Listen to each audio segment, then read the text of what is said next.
Good evening and welcome to the broadcast of the Enid City Commission from the Council Chambers in the Administration Building on West Garriott.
We're all present this evening. Our invocation this evening will be given by Clarence Glaze. Clarence, glad to have you back. And who wants to do the flag salute?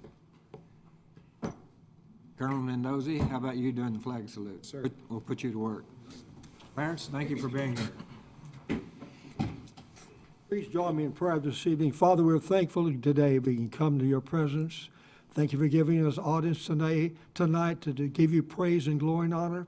And we thank you, Lord Jesus, for that wonderful rain that was many people were praying for.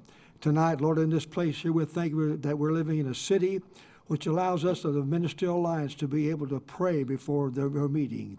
And tonight we're believing God to give them divine wisdom and strength and courage, Father, to make even tough decisions. And we're going to thank you for it now in Jesus' name. Amen. Pledge allegiance to the flag of the United States of America and to the republic for which it stands, one nation, under God, indivisible, with liberty and justice for all.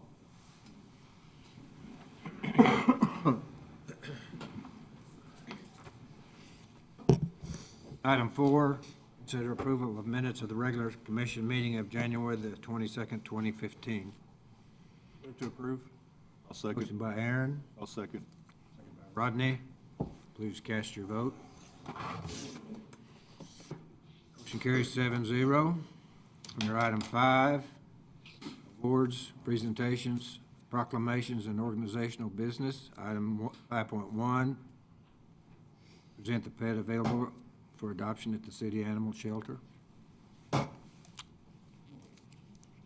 Dogs are all getting bigger each week. That's an interesting looking dog. Good evening. My name is Officer Free with Enid Animal Control. With me, I have a Blue Heeler Hound mix, which we have named Blue. He's probably about 6 months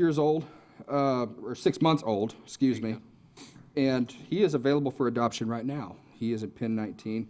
We have many dogs that come into the animal shelter, and we just encourage everybody to get the word out and people to come in and adopt some dogs. We get a lot of great dogs in the animal shelter. So keep in mind, if somebody wants a dog, let them know the animal shelter is an adoption agency, and we will be more than happy to help them adopt. Thank you. Thank you.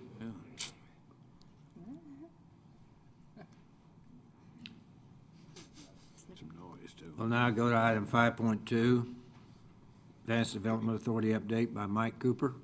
Mr. Mike? Mayor, if I may, under the organizational business, I think the city is aware, but I'd like to make the point that tomorrow is the Law Enforcement Appreciation Day. We've gotten some things out about that, and the commission wants to invite the public to that, and we'd love for everyone to come out and show how much Enid believes in our law enforcement people. And so that's tomorrow at noon at the Convention Hall. And so we didn't have a proclamation about it tonight, but want to be sure the public's aware to come on out. You can come for free and enjoy the festivities, and for $10 you can have lunch. And if you're in a uniform or have your badge or ID, it's You're free. Yep. Good point. Sorry, thank you, sir. Good point. Mike Cooper? We'll do fire in a couple. Let's go. Good evening, Mayor, City Council, City Manager. Gerald, congratulations on your new job. Look forward to working with you. And the rest of you. So just wanted to give you kind of an update of what's been going on, the activities that I've been working on for the last several months, and kind of give you an idea of what's going on in the background, things you might not otherwise know about. First of all, though, I want to give you an update. I went out here this afternoon to see something that we should really all be really proud of, because things like this just don't happen in the U.S. for a community and a state and congressional delegation to all work together to do something that helps Vance Air Force Base increase mission capability and reduce costs. And this is a shot at the end of the runway looking back. That's about a half-mile improvement of the runway. What will happen is that middle slot there, they'll do another half-mile swap of that runway, and then on the outside, so there'll be 4 pathways of about a half a mile long for that runway extension. If you go to the next picture, I'll show you what's really significant about this and what really helps it.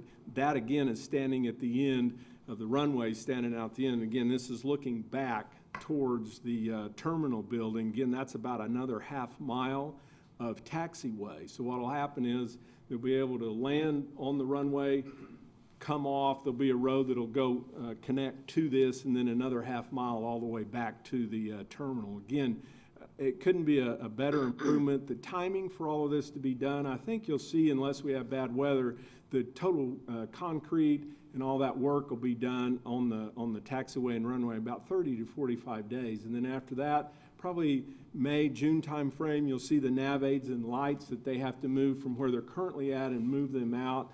There's some engineering approval I think they have to work through FAA, and we'll stay in tune with FAA, the folks at the national level, to make sure that that happens in a quick as possible process. But so then what'll happen is, it'll take through most of the summer to get that done. So I'd say by the end of August at the latest that'll probably be done, and no later for sure. This whole project will be done in time by the end of the year, so that the Air Force next year sometime can start their work on tearing out the outside runway, making way for T-38. So again, hats off to all of you. Thanks so much for all that we've done, and that's a great project. And I know we told him, we tell him that he can't stop or slow down until this project is completed. So again, I just wanted you to see that up front before I cover a couple other things that are going on.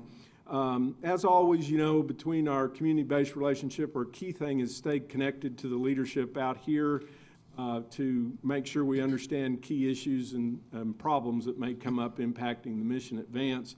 A while back, Colonel Minozzi called me and said, understand that they're going to try, that the state's going through legislation is going to eliminate the agency that covers and maintains Clinton Sherman Air Force Base. For those of you that don't know where that's at, it's an old SAC bomber base that has got a runway, I think, about 13,500 feet, probably one of the largest runways in the world, but our T-1s use that.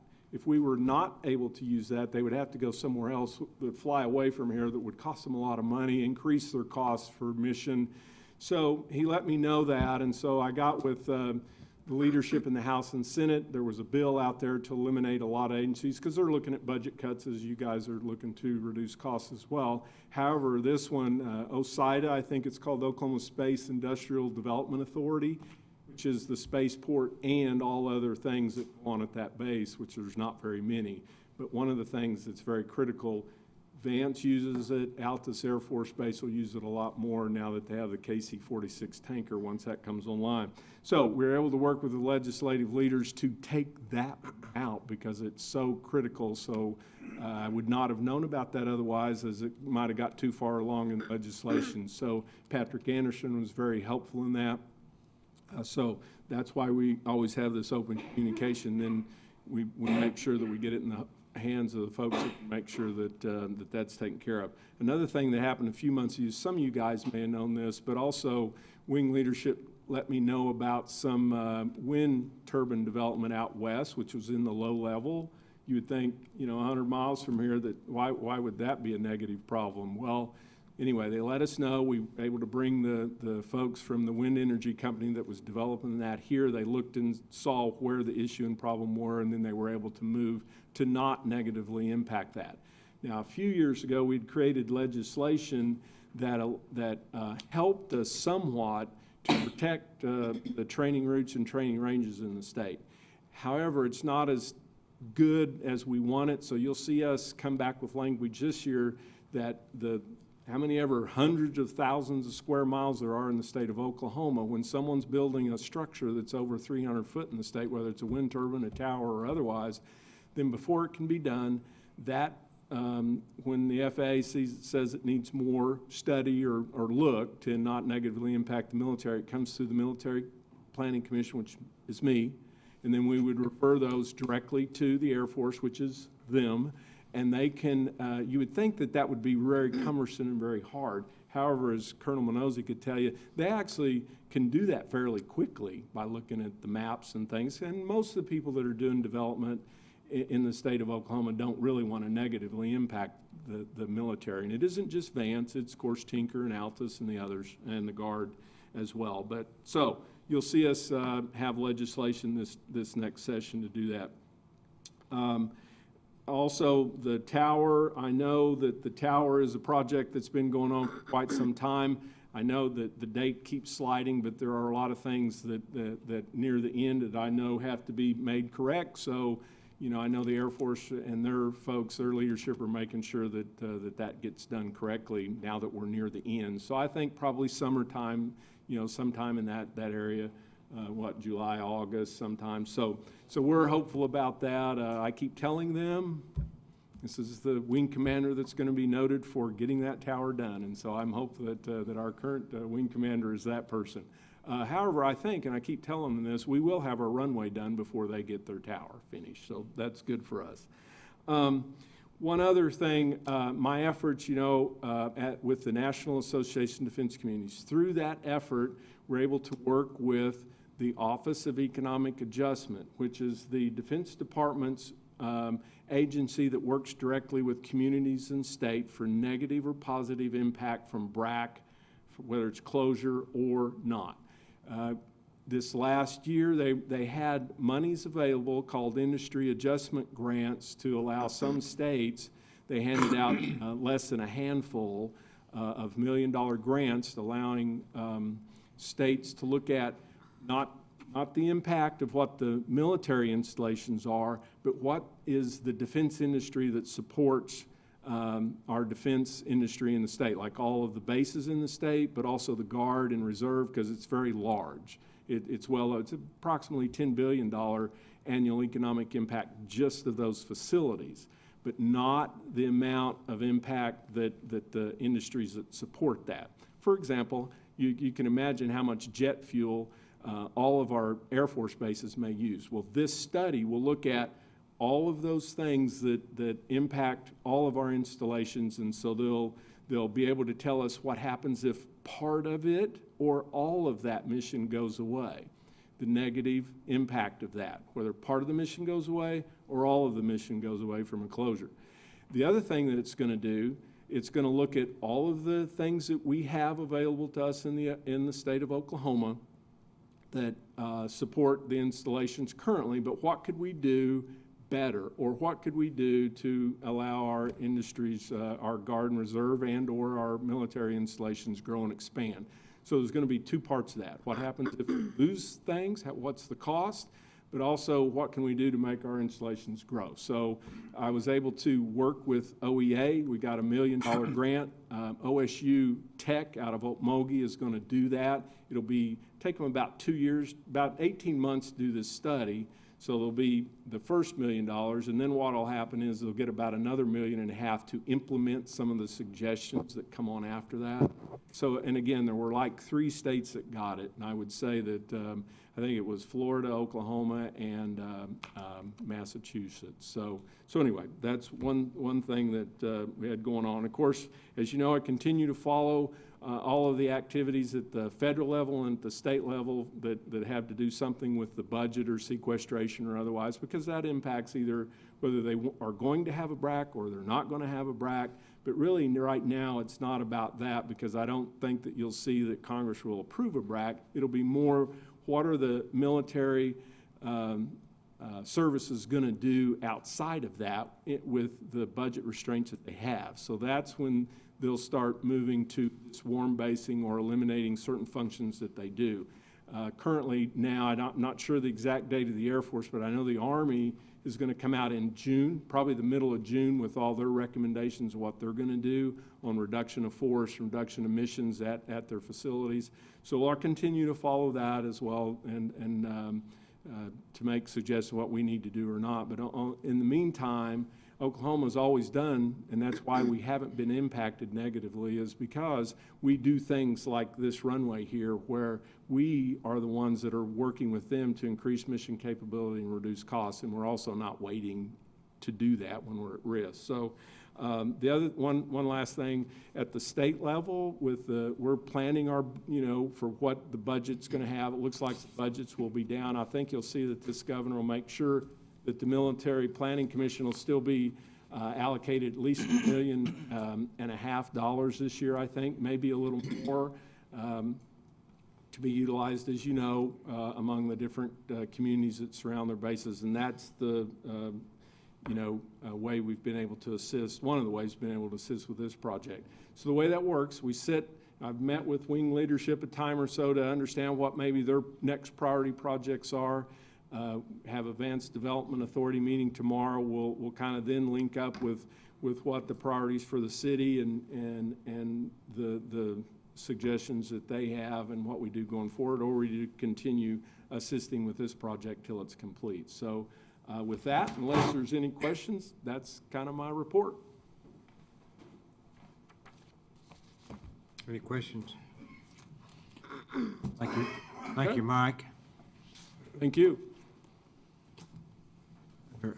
Under item 6, hearings, item 1, we will conduct a hearing on a land use amendment from Cron Cedar Farms for property located in the 4100 block of East Owen K. Garrett Road, described as a part of the southeast quarter of Section 10, Township 22 North, Range 6 West, Indian Meridian, from low-intensity residential designation to high-intensity industrial designation. Chris? Thank you, Mayor, City Commission, City Manager.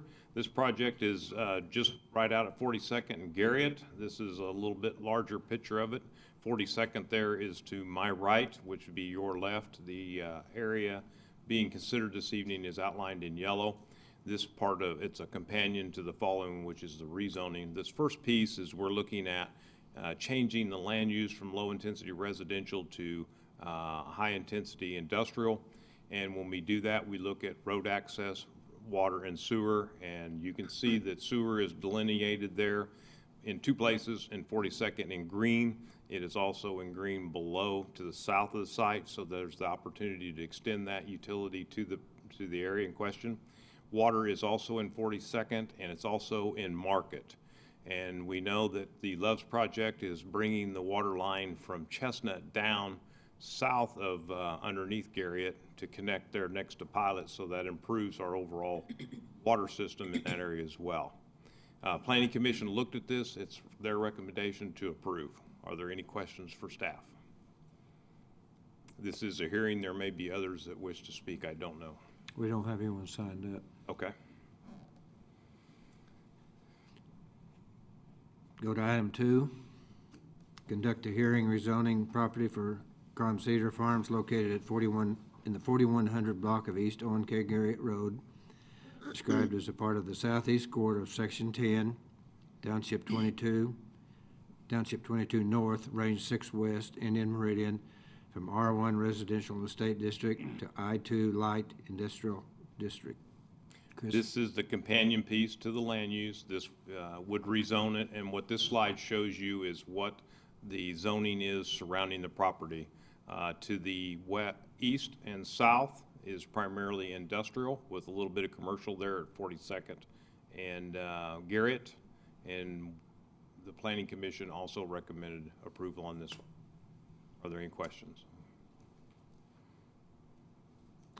Go to item 3, conduct a hearing on a land use amendment for Candlewood Suites for property located at 1225 East Owen K. Garrett Road, described as part of the northeast quarter of Section 17, Township 22 North, Range 6 West, Indian Meridian, from low-intensity residential designation to medium-intensity commercial designation.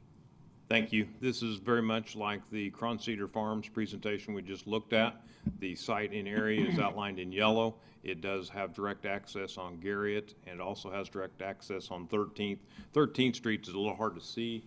This is 13th right here because I showing you the water line that we have there, which is not very big. It's only a 2-inch water line that's going to have to be improved. This is Dr. Gunaganti's office building right here. We do have public water in the middle of his lot. That'll have to be extended to the east, and probably at 13th it will go underneath Garrett and connect to our main line on the north side, so it'll create the desired loop system of the water. We have sewer right there adjacent to the property in the Garrett right-of-way. Planning Commission's recommendation to you is to approve. Are there any questions? Chris, how far is it to Boggy Creek from there? South? Do you know, Robert, an estimate? Is it a half mile? Yes, it would be just less than a half mile to Boggy Creek to the south. Any questions? We'll move to item 4, conduct a hearing rezoning property for Candlewood Suites located at 1225 East Owen K. Garrett Road, described as part of the northeast quarter of Section 17, Township 22 North, Range 6 West of the Indian Meridian, from R2 Residential Single Family District to C3 General Commercial District. Thank you. This is a companion item to the land use, and if approved, it would change the zoning from R2, which is green, to C3, which is the blue, and that's what Dr. Gunaganti's office is. So it would simply be expanding an existing C3 district. Planning Commission's recommendation to you is to approve as well. Are there any questions? Hearing none, we'll move on to item 7, Community Development. Item 7.1, consider resolution to modify the land use map of the Enid Metropolitan Area Comprehensive Plan 2025 for Cron Cedar Farms for property located in the 4100 block of East Owen K. Garrett Road, described as part of the southeast quarter of Section 10, Township 22 North, Range 6 West of the Indian Meridian, from low-intensity residential designation to high-intensity industrial designation. Motion to approve. Second. Motion by Ron, second by Ben. Further discussion? Please cast your vote. Motion carries 7-0. Item 7.2, consider an ordinance to rezone property from Con Cedar Farms located in the 4100 block of East Owen K. Garrett Road, described as part of the southeast quarter of Section 10, Township 22 North, Range 6 West of the Indian Meridian, from R1 Residential Estate District to I2 Light Industrial District. Motion to approve. Second. Motion by Ron, second by Ben. Discussion, please cast your vote. Motion carries 7-0. Item 7.3, consider a resolution to modify the land use map of the Enid Metropolitan Area Comprehensive Plan 2025 for Candlewood Suites for property located at 1225 East Owen K. Garrett Road, described as part of the northeast quarter of Section 17, Township 22 North, Range 6 West, Indian Meridian, from low-intensity residential designation to medium-intensity commercial designation. Move to approve. Second. Ben, second by Aaron. Discussion, please cast your vote. Motion carries 7-0. Say 6-0 a while ago.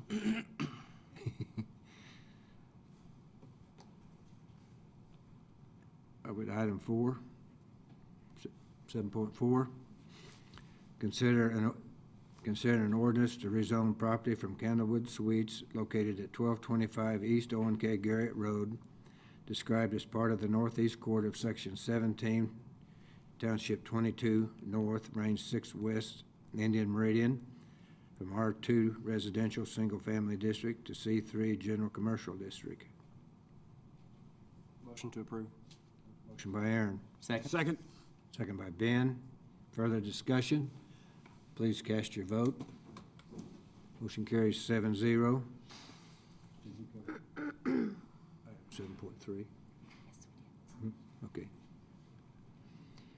Under item 8, administration. They get longer now, don't they?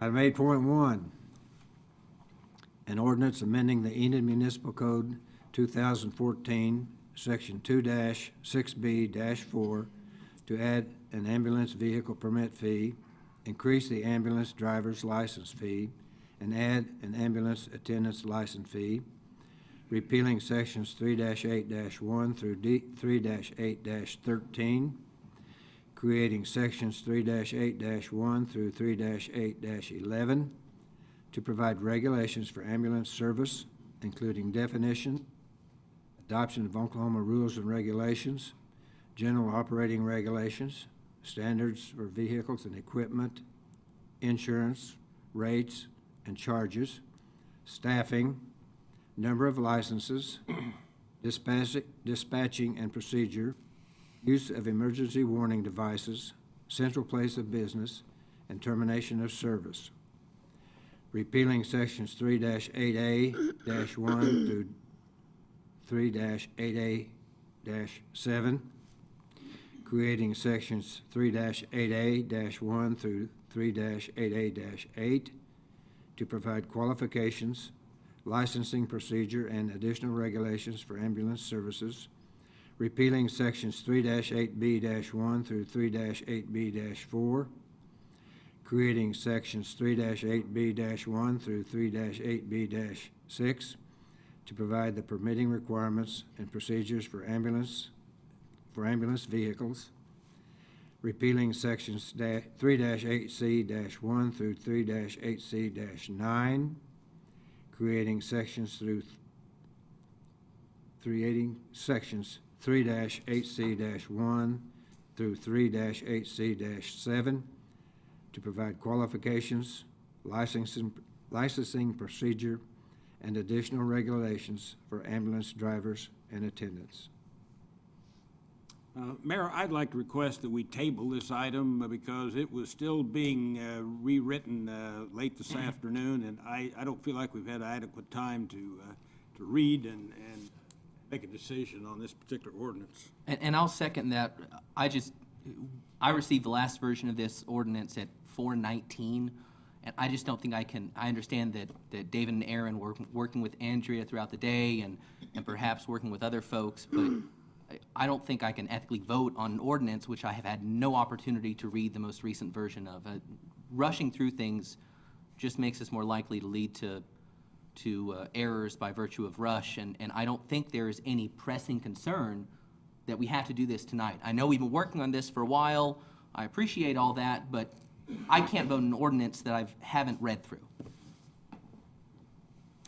A motion by Ron, a second by, did you second? Yes, absolutely. Further discussion? I think that I'm going to vote against this because I think we need to go ahead and deal with this tonight. The changes that we worked on so hard today to get this ready for tonight, since it was on the agenda, are relatively minor. I think you'll be happy with them, and we can certainly discuss them. There's one that I found that I'm going to make a modification to the motion to change, but we've got the people here. We've had them here twice now. I think I would favor us getting this done tonight. So- Well, I just wish we had generated a final version by yesterday even. I mean, Well, the fact nor- that we were still making changes at 4 o'clock, that's just too much of a rush. We could talk about it Normally I'd now, we agree got with all night. I mean, they're not big changes. I don't think so. Just talk about I it. think everybody happy with Ron and Ben. Pardon me? I happen to agree with Ron and Ben. Well, normally I would agree, but we have, I think the changes you'll be happy with, and we've spent a lot of time getting it ready for tonight. I could have done a lot of other things today besides get this ready for tonight. We appreciate your time. What are the changes? Let's decide if we're going to table it, if we're going to table So it. we've got a motion on the table. Got Got a on the table. motion, Let's vote on it. second to table it. Further discussion? Please cast your vote. The motion is defeated 4-3. I'd make a motion then to approve, Mr. Mayor, this ordinance as written with one modification that under 3-8-7, Andrea, number B2, under non-emergency transport calls, that we add the line that the attendant needs to be an EMT intermediate or higher. I think we just left that out today. Otherwise, it's all correct. Actually, the ordinance would require it because an attendant cannot be anything but an EMT intermediate or higher, but we could. I looked for that and I couldn't find it, but if we can clarify that, then I'd make the motion we approve this. And we can discuss the issues with it, certainly. I'll second. A motion by David, second by, was that you, Aaron? Yes, sir. Further discussion? What are the major changes from the last time we looked at this? Andrew, you want to go over them, or you want? We had 20 minutes worth of changes last time. What did you do with those changes? The most recent changes today were the approval language, and I,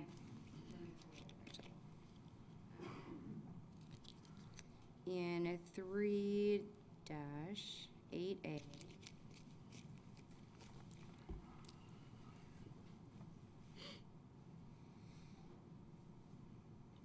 3-8-4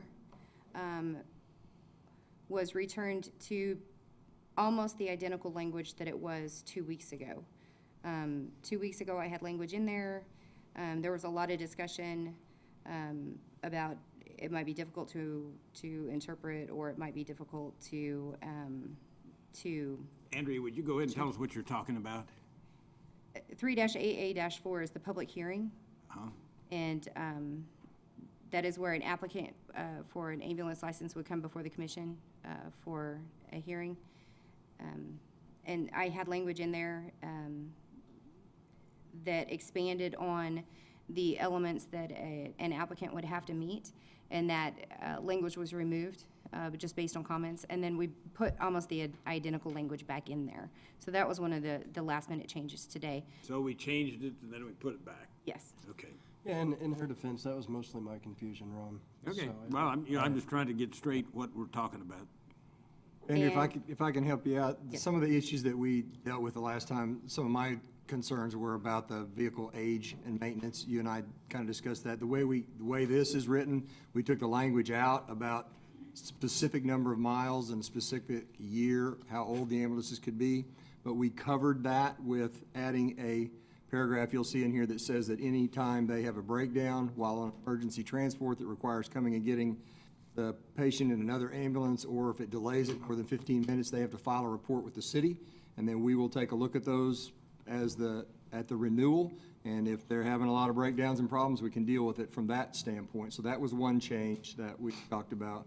The other big change, I think that we all felt that it was a good idea to have a minimum of 2 fully staffed, emergency-ready, paramedic-level ambulances within the city limits at all times. So we drafted that language so that then they can have as many non-emergent transport units as they want. And then if there's more than one service, we will require, one each to keep them in town. So the city is always served within the city limits with 2 fully staffed paramedic units, and then the transports can come and go. That was a big change. Aaron, help me with Oh, the others. but what you're saying is that each individual provider then would just have to have 1 ambulance available. As long as the city is served with 2 at all times, then, And exactly how will we keep track of that? Well, we only have one provider right now, so. I understand So that. that provider would have a minimum of 2. But as each new provider, if there are new providers that are licensed, then the commission could determine at that time whether or not to reduce that number. And then we can just send out a letter that says, and the ordinance provides that the commission can reduce that number in writing. So we would just send out a letter to each of the providers saying that for this year, you're only required to provide 1 at all times, fully staffed at all times, unless this letter is revoked earlier, in writing. And then as each licensee renews, if one licensee didn't renew, then the other licensee then would go back up to 2, or, So as, on a renewal basis is when we would manage those numbers. Or if there's an increase in the need for ambulances, then the commission could consider that at any time. what do you do if there are 3 applicants? Do you have 3? Probably then each would provide 1. Another change was in personnel staffing. In 3-8-7, we split that up to divide it in between emergency staffing and non-emergency/transport staffing, where emergency transports would require a paramedic on board as the attendant, and non-emergency transport, or just, transfers between facilities, would require an attendant not at the paramedic level. So it would be a minimum of an intermediate level. So you'd have an EMT basic as a driver, and then you'd have an EMT, at least an EMT intermediate as the attendant for a transfer or for a non-emergency transport. So that was another change today. We also put the onus on keeping the medical equipment as well as the vehicle, the way it's written. We kind of put the onus on keeping that current on the medical director's Yes. service, but the police department has the right to inspect and determine that that's inadequate at any time. They're not going to argue about the medical side of it, I'm sure, but we have good protection in that regard, in that each service will have its medical director who will be in charge of keeping the equipment current. Well, let me ask a question about that. Why wouldn't the fire department be the one that does the inspection, since the fire department are actually more first responders than the police department? They would actually understand the equipment, I would think, more than the police department would. It's less about inspecting the equipment and more about inspecting the actual vehicle itself, which is what the police officers do every day. It's the vehicle patrolman on the license. street, right. Purpose was to put that burden on the medical examiner, because they would be more aware of the quality of the equipment. The medical examiner being, Director. Sorry. Could be the same guy, we don't know. What other concerns did you have, Ron? I can't remember what else we, Well, of course, my concern is that I haven't had an opportunity to read the whole thing in its final version, which is an issue for me. But it's pretty much final, except for those things we just Those things. mentioned. It was the same as it was 2 weeks ago. Yeah, we've heard those stories before. The other thing that I'm curious about now, you said each provider has just got to have one ambulance on duty for emergencies? So, as it's written now, each provider would have 2 fully staffed ambulances on duty 24 hours a day. If at some point in the future a second provider is licensed, the commission could then, in writing, reduce that number to 1 if the commission chose to. It doesn't have to, but it could. Okay, but if a new provider came to town, they would have to have 2 ambulances. Yes, unless the commission determines Unless we otherwise. decided we didn't need them. Yes, yes. So it's So fair all for the everybody. providers should be treated the same. is that a city council decision? Yes, it is. On your difference in your drivers between transports and emergency, how can you have, to me, they've all would have to be the same, because if you're leaving a transport and you get a second call, wouldn't that have to be, that driver have to be, Well, they can't reroute it. I'm just saying, if he's taking someone from a nursing home to hospital, and just a transfer.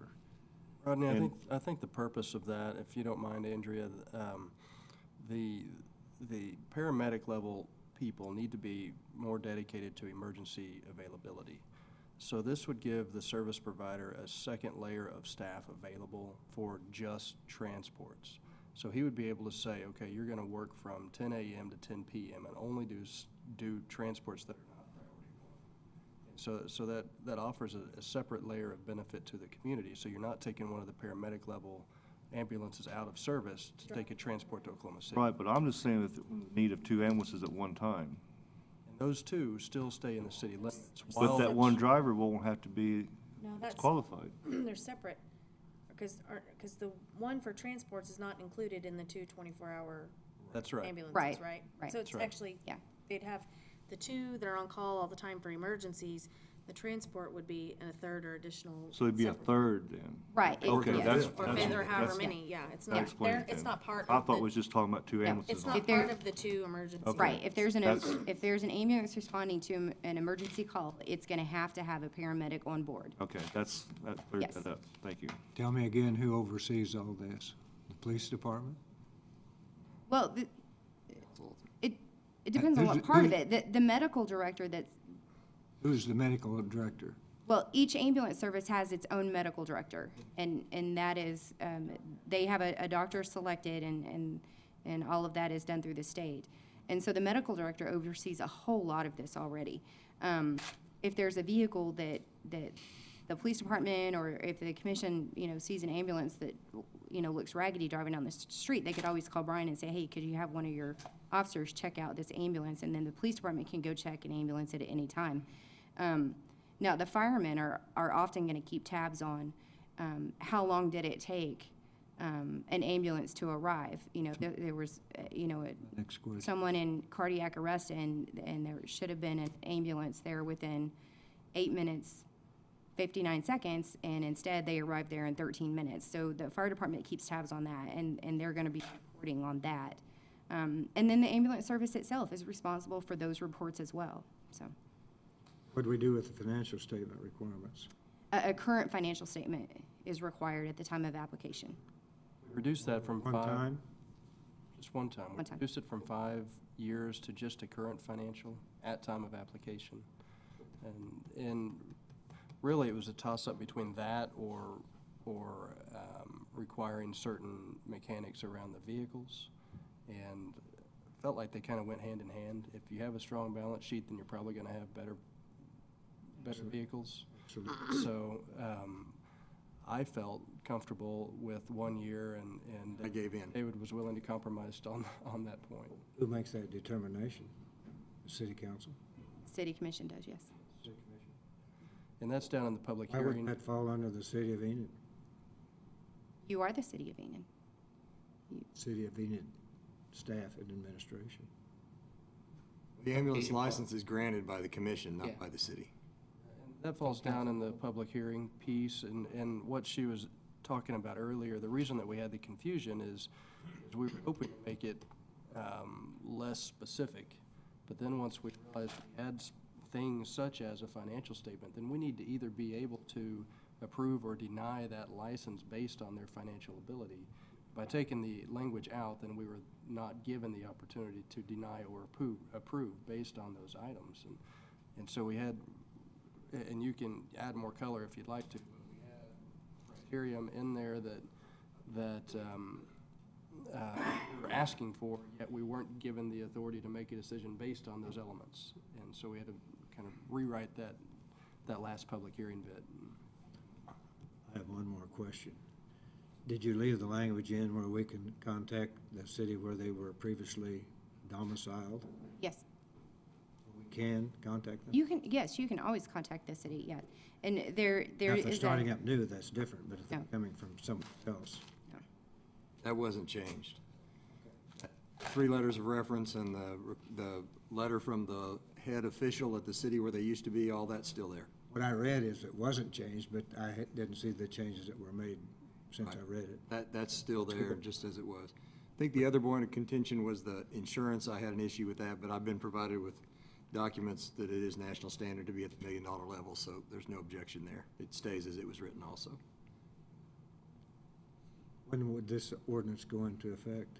30 days after publication. So, Publication being tonight? no, publication in the newspaper. So it could be 30 days in a week from now or something like that. It takes several days to get it into the newspaper. So. Mayor, can I ask a question? Sure. Under your definitions, Andrea, -1, your ambulance attendant.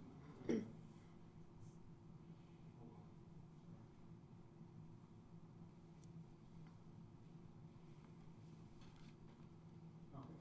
In here, we have the definition of attendant. It says, an emergency medical technician, it's an EMT, licensed by the state of Oklahoma. So our attendant was supposed to be paramedic. If you look in 3-8C dash, You spell that. 1. Yeah, it's in there. In 1B, the eligibility for the attendant is an intermediate or above. So, You know, Rodney hit on it. He was trying to mention that if you had a transfer and an emergency call came in, if you didn't have the same credentials for that attendant, that ambulance that's on that transfer call could make an emergency call.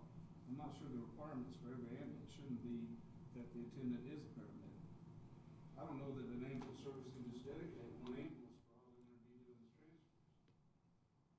if that's the If case, emergencies come in, you don't have a transfer, that ambulance is probably gonna run an emergency.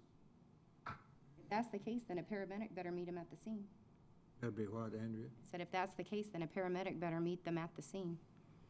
Because a paramedic is required to respond. Under this ordinance, a paramedic is required to respond to an emergency call.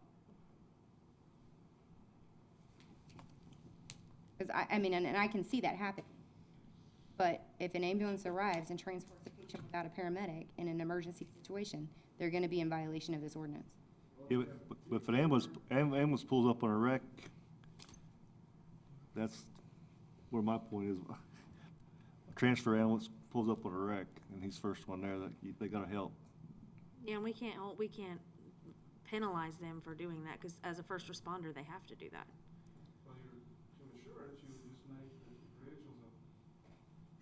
transfers or emergency calls were all the same level.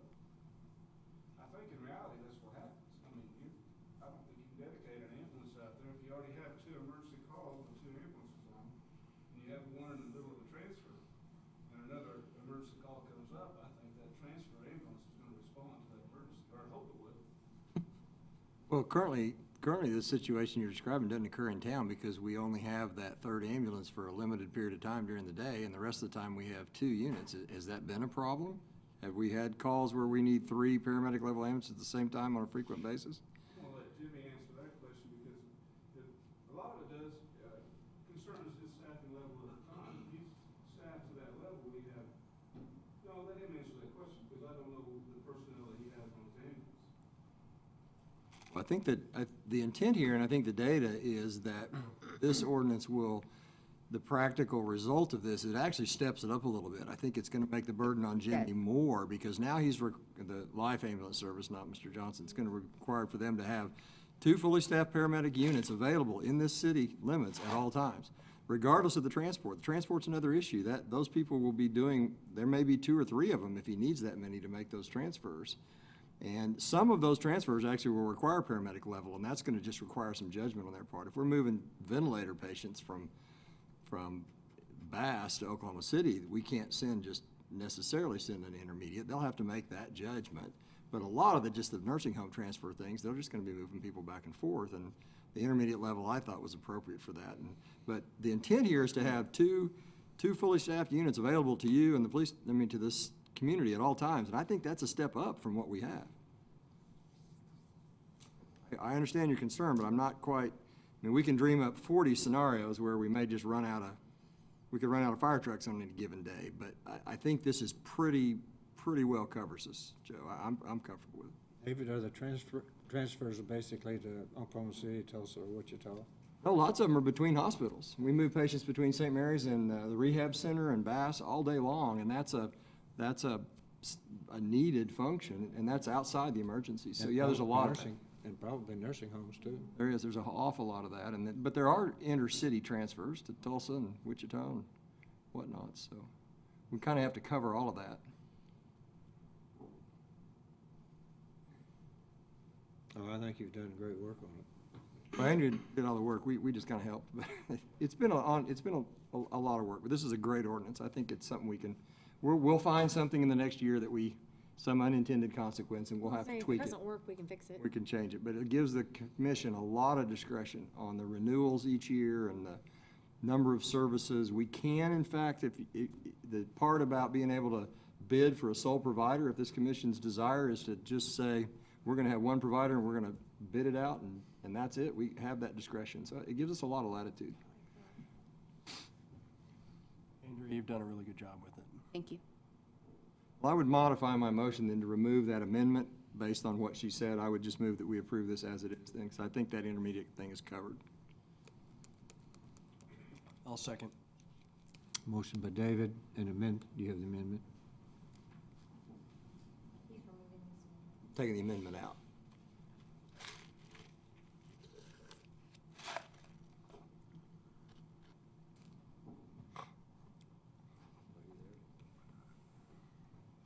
Second by Aaron. Yes, sir. Further discussion? Please. What are we voting on, Mayor? I'll let Linda. Passing the ordinance.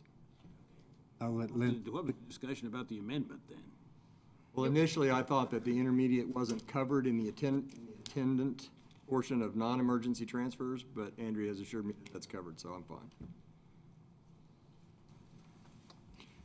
You want to read that again? I could be here all Please night. don't. What about you? Well, all right. Would you like Linda to read the motion? No. Thank you. Any other questions or comments? Please cast your vote. Motion carries 5-2.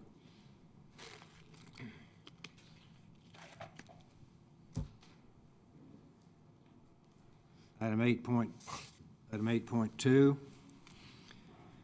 an ordinance amending the Enid Municipal Code 2014, Section 5-7-1, to amend the definition of proper enclosure Section 5-7A-3, to provide for imprisonment for certain violations, mandate imprisonment for registration of dangerous and potentially dangerous dogs, increase the insurance requirement for dangerous and potentially dangerous dogs, and require that the city be and additionally insured primarily for notification purposes. That's awkward. Require the microchipping and spaying or neutering of dangerous and potentially dangerous dogs. Require periodic inspections to ensure compliance with the special conditions for keeping a dangerous or potentially dangerous dog. To increase fines for certain violations. Require a dangerous or potentially dangerous dog to be muzzled, restrained, and in the care of someone over 16 years of age, if not in its proper enclosure. Section 5-7A-4, to mandate imprisonment for failure to surrender an animal and to correct grammar. Mayor and Commissioners, there are no changes from the study session until today for this ordinance. Motion to approve. Second. I'm dry. Motion by Ron, second by David. Further discussion? I'm sorry. I think there is someone Good. signed up to speak on this. We do have a person signed up to speak to item point 8, and that is Charlene Fields. Charlene, if you would state your name and your address, please. My name is Charlene Fields. You might want to pull that down a little bit. And my address is 3102 West Cherokee. And on April the 18th, I was attacked by 2 pit bulls at my residence. And I am so glad that something is maybe going to happen about that problem. I don't know what the answer is. I would like to be a part of that. At that time when I was attacked, it was very life-changing for me because I was the sole person that takes care of my mother, who will be 104 this next Thursday. It changed our life immediately. Before I could even leave the scene of the accident, I had to have someone come and stay with her. And then while I was in the hospital, I had to hire people to take care of her. The people that own the dogs tell me they have no insurance, they have no money, and so what am I going to do about it? Well, what are we going to do about it? And I feel like anyone that owns 2 pit bulls has probably no good reason for having them. And I think something else that should happen is the people that own those, maybe they should be attacked by those dogs. We can't legislate either one of those things, but I'm just saying that there is a problem in this town. And when you see one of those, they are on you so fast, and they hurt you, and they hurt you bad. And that's just all I wanted to say is I don't know what we can do, but sometimes those fines aren't paid. They say, you know, I can pay. They told me, give me your bills. I can give you $50 a week. Well, what are my bills? Are they just my bills? Are they pain and suffering? Or what are my bills? And so, but we're going to be okay, my mom and I and my family, but it's something that you never forget. And I guarantee you that I will never walk in an uncontrolled environment again. I won't walk on the trail. I've heard that things have happened there. And so that's just me, you know, and maybe one day I'll get over it and maybe not. But thanks for letting me address you today. But it is a real thing that happens, and it's very, very frightening. Thank you. We thank you.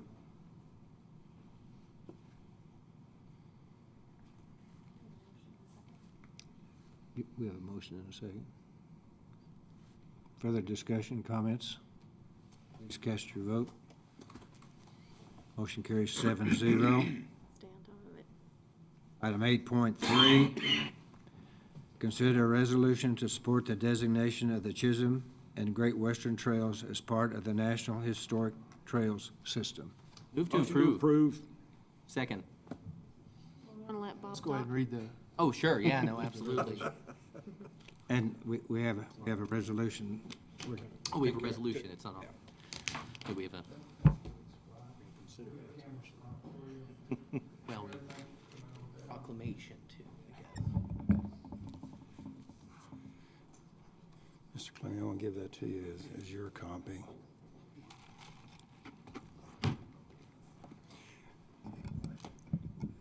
Commissioners, City Manager Gerald Gilbert asked me to read this resolution for this evening. And so, Mayor and Commissioners, thank you for this opportunity to celebrate this with this young man.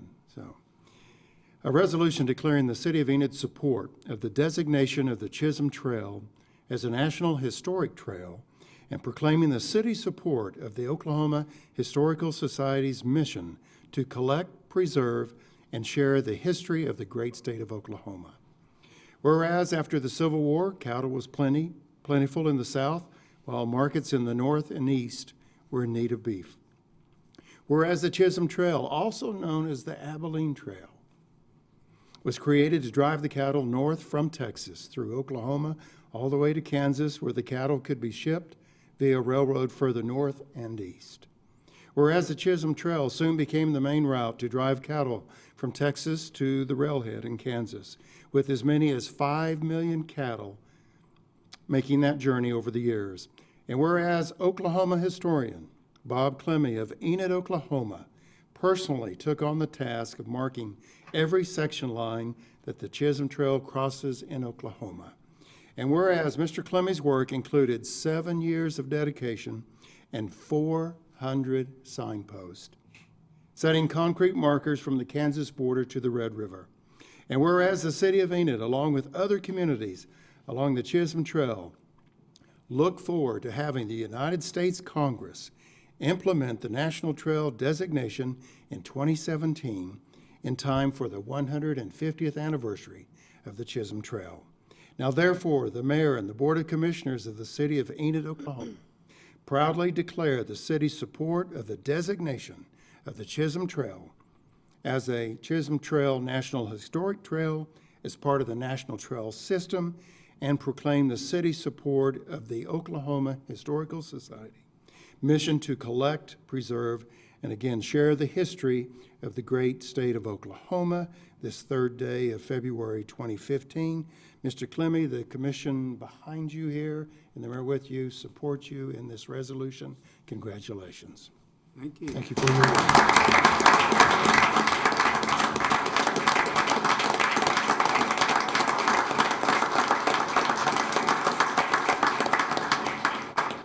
Thank you very much to our new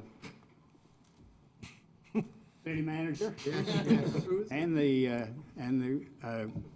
all of our board here. It has been just a joy for me to mark this trail. 7 years of hard work. And now the National Park Service has made their feasibility study, and we have a 60-day period for comments to be sent to the National Park Service at Santa Fe.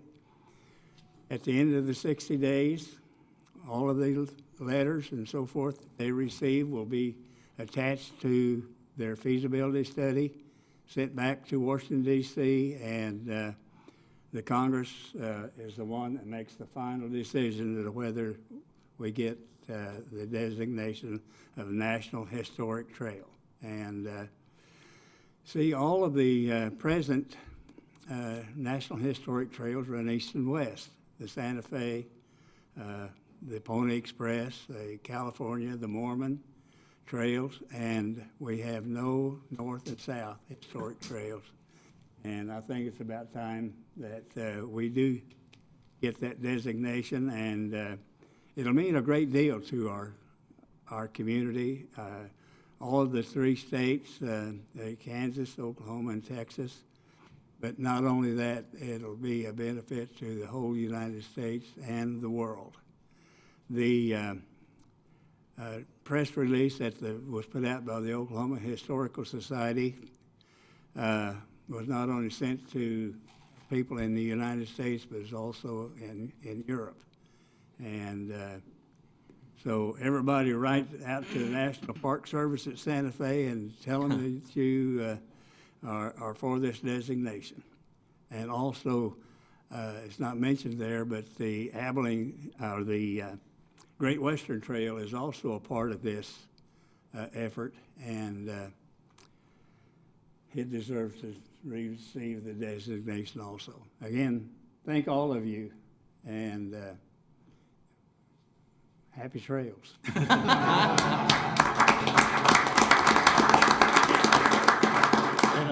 And an added feature to show our support, the City of Enid has developed a way to get to the website to make those comments, and we want to tell our television audience that if you go to enid.org/support Chisholm Trail, that'll take you directly to the site where you can write those supportive comments, and we want to do that. That's So, good. all right. Thank you very much.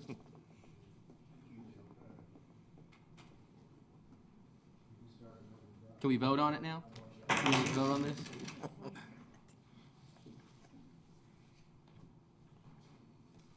We all better vote yes, because we told them we would now.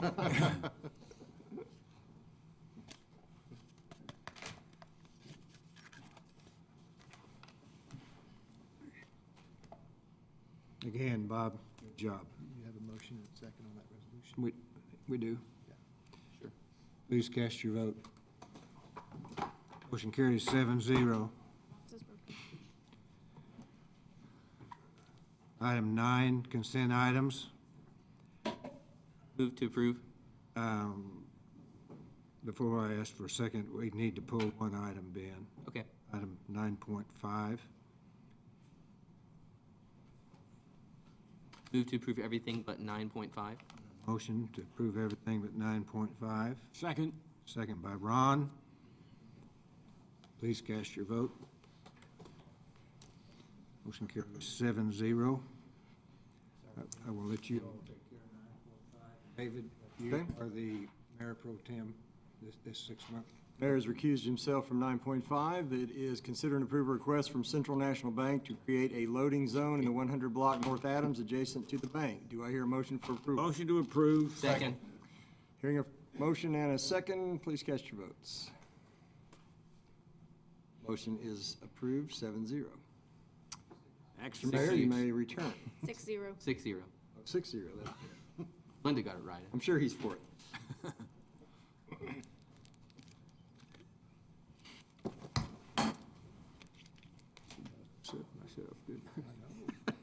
Stay close. Item 10, we will now recess to convene as the Enid Municipal Authority. All of the trustees of the Enid Municipal Authority are in attendance. Under item 12, the Enid Municipal Authority regular meeting is now in session. Item 12.1, approval of claims in the amount of $437,880.02. Motion to approve. Motion by Tammy, Second. second by Ben. Please cast your vote. Motion carries 7-0. Item 13, we will now adjourn to convene as the Enid Economic Development Authority.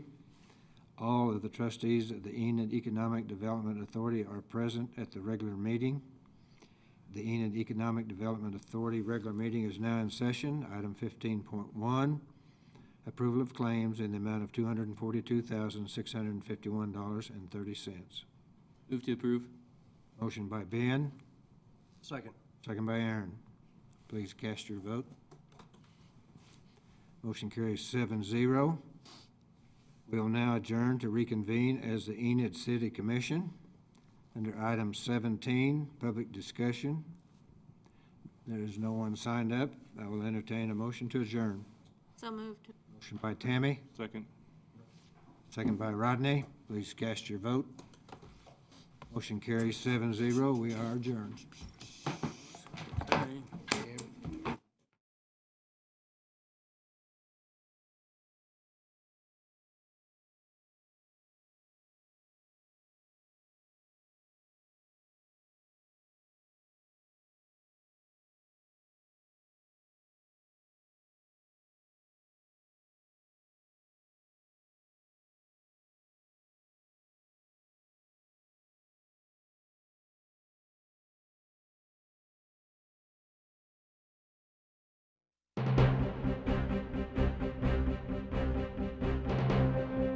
Thank you for joining us for the Enid City Commission meeting. If you have any questions or comments, visit our website at enid.org.